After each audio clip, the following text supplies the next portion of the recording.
With Thanksgiving tomorrow, many are going to get to spend time with family and loved ones, but not the thousands of Texas children who are currently in CPS custody.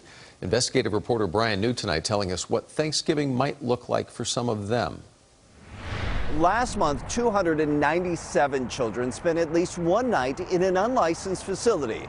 This could have been a motel, an emergency shelter, or an office like this one. The state says this is a last resort when they simply have no other place.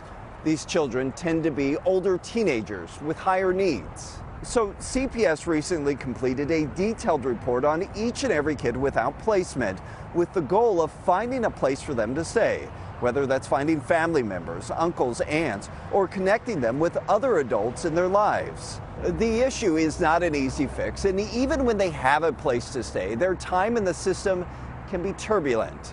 Tonight, photojournalist Mike Kinney introduces us to a former foster child named Jaeyla, who you'll hear in her own words her experience in the foster system.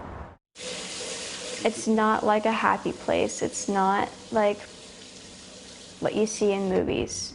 I was in foster care when I was 9. My biological parents couldn't take care of me anymore. They had did some things that led to legal troubles and are now in jail for life.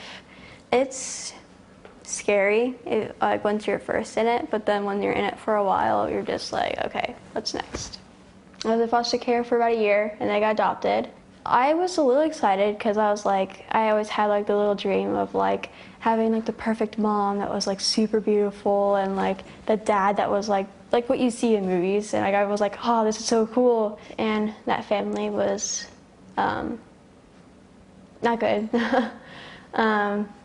And they were like abusive physically and mentally to me.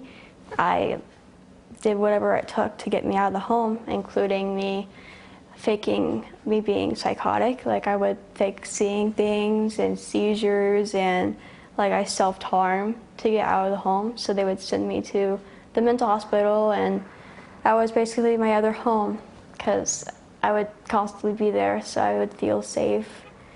It just kept on gradually getting worse and worse and worse, and so that's when I was like, okay, I'm done with this, and I kind of just went at it, and at the end the police had to take me to juvenile. And so after that they took me to my first foster home.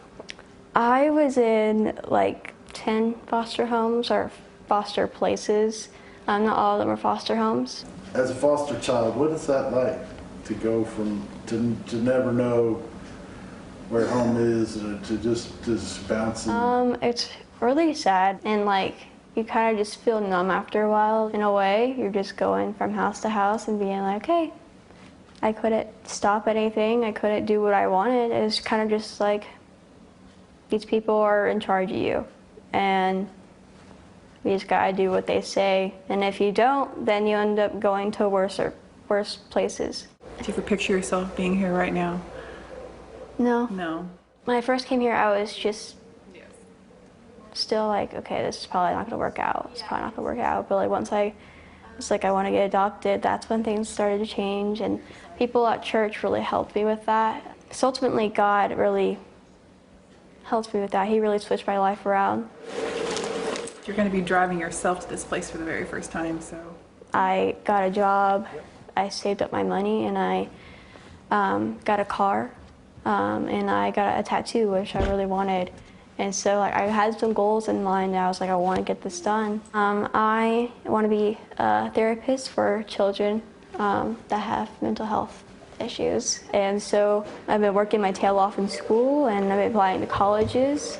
I got accepted to GCU for therapists, to be a therapist.